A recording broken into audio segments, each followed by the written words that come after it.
Leute, ich befinde mich auf dem Campingplatz in Särna in Dalarna, wo ich an einer richtig typischen Mitsommerfeier teilnehmen werde.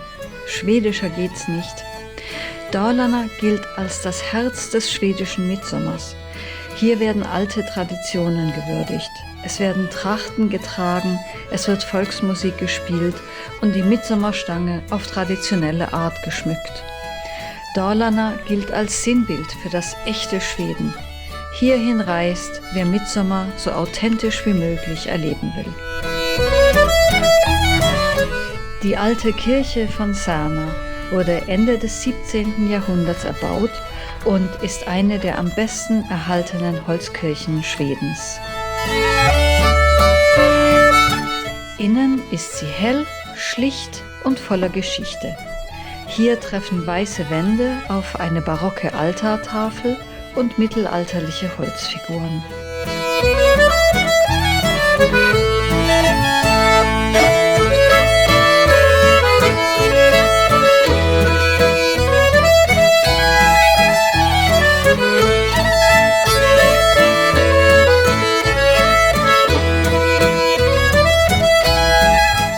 Wenn du in Särna zur Touristeninfo gehst, kannst du nicht nur Karten und Ausflugstipps mitnehmen, nein, du kannst auch stolze Besitzerin eines Rentiergeweihs werden.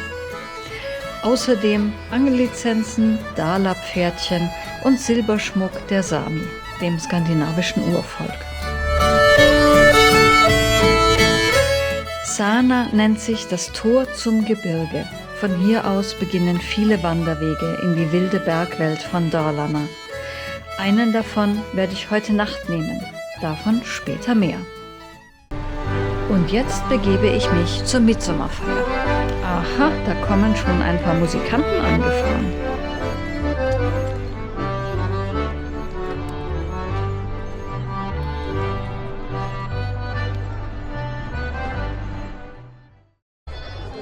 Das Mitsommerfest in Särna findet im Heimatmuseum des Ortes statt, ein Freilichtmuseum für alte Häuser und Traditionen. Ein Kålbulle ist eine traditionelle schwedische Pfannkuchenspezialität aus der Region Dalarna. Der dicke Teig aus Mehl, Wasser und Salz wird in viel Schmalz gebacken und mit Speckstückchen gefüllt. Diese rustikale Delikatesse wurde früher vor allem von Waldarbeitern gegessen.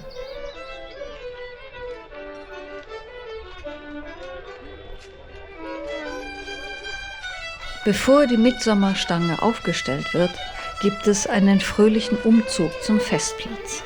Kinder mit Blumenkränzen, Erwachsene mit Birkenzweigen und Körben voller Blumen.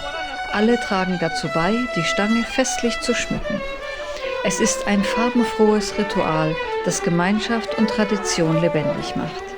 Neben der schwedischen Flagge weht hier auch die norwegische. Das erinnert an die enge Verbindung beider Länder, historisch durch die Union, aber auch heute noch durch Nachbarschaft und Freundschaft über die Grenze hinweg.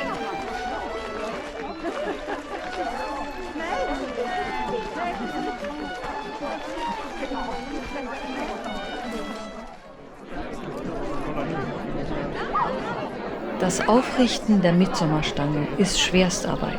Mit langen Hilfsstangen und vereinten Kräften wird sie langsam Stück für Stück in die Höhe gedrückt. Fast eine halbe Stunde dauert es, bis die mehrere 100 Kilo schwere Stange endlich senkrecht steht, begleitet von Applaus, Musik und großer Erleichterung.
Und dann kommt der Höhepunkt für Jung und Alt. Små-Grodorna, das Froschlied.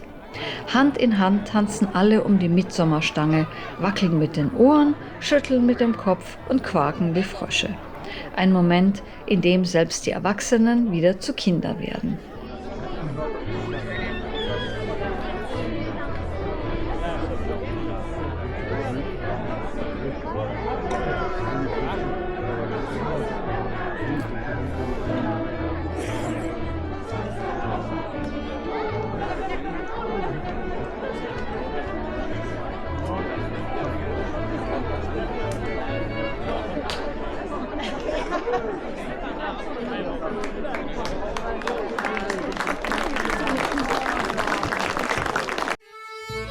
Nach dieser wunderschönen traditionellen Mitsommerfeier bin ich jetzt auf dem Weg zum Nationalpark Fyllefjället.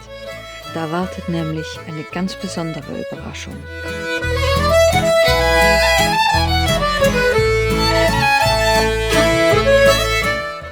Zur Sommersonnenwende, also um den 21. Juni und nur dann, steht die aufgehende Sonne genau in einem Winkel, in dem sie den Wasserfall Njupeskär in ein zartes, rosafarbenes Licht taucht. Dieses Schauspiel dauert nur etwa eine halbe Stunde und nur, wenn der Himmel klar ist. Man muss also wirklich pünktlich sein und Glück mit dem Wetter haben. In der Mitsommernacht geht die Sonne hier oben im Norden ja eigentlich gar nicht richtig unter. Sie verschwindet nur kurz hinter dem Horizont, um gleich darauf wieder aufzugehen. Der Sonnenaufgang ist um 2:30. Es sind ungefähr 2 Kilometer zum Wasserfall, also bin ich gegen 1 Uhr nachts los. Ich hatte zwar meine Stirnlampe dabei, aber gebraucht habe ich sie nicht.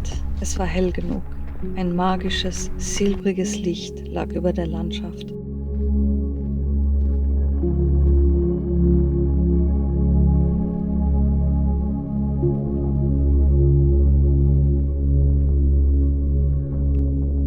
Auf dem Weg zum Wasserfall führt der Steg über ein weites Moor. Hier wachsen Wollgras, Torfmoose und kleine fleischfressende Sonnentaupflanzen.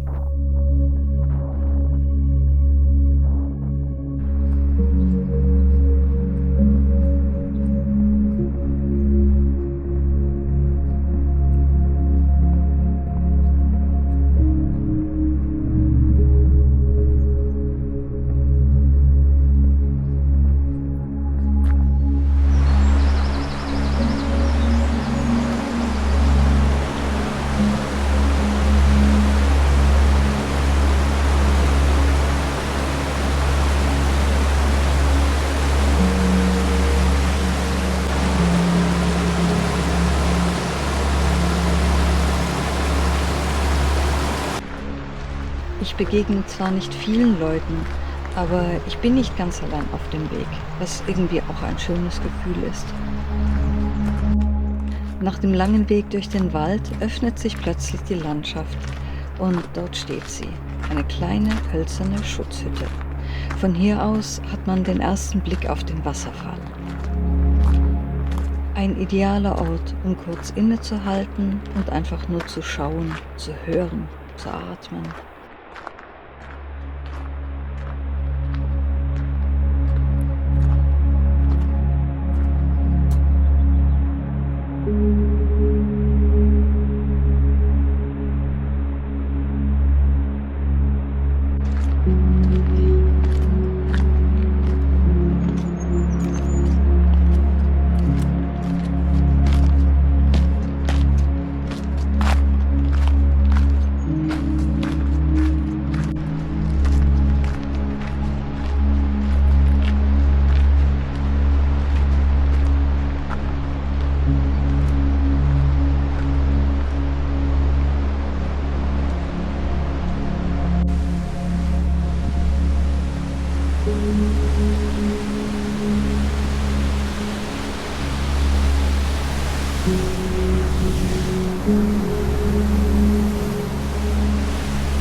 Mit seinen 93 Metern Fallhöhe ist der Wasserfall Djupechar der höchste Wasserfall Schwedens.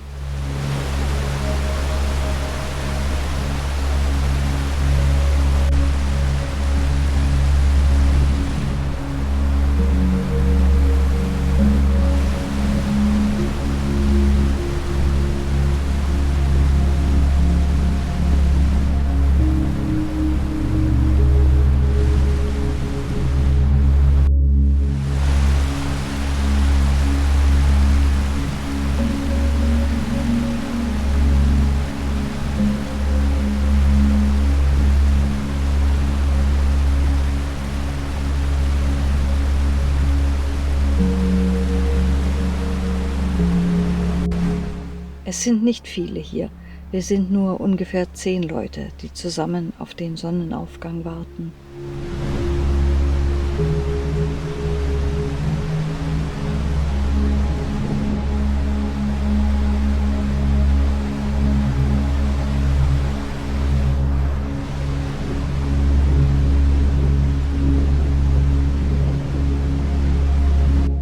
Und dann geschieht es. Die Sonne hebt sich über die Wipfel der Fichten und taucht den Wasserfall in ein zartrosa Licht. Ein Anblick, der einem den Atem nimmt, und man lässt sich gern davon verzaubern.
Das rosafarbene Licht weicht jetzt allmählich dem Sonnenlicht eines neuen Tages und ich mache mich auf den Rückweg. Es war wirklich ein ganz besonderes Erlebnis und ich hoffe, ihr habt ein bisschen von dem Zauber spüren können.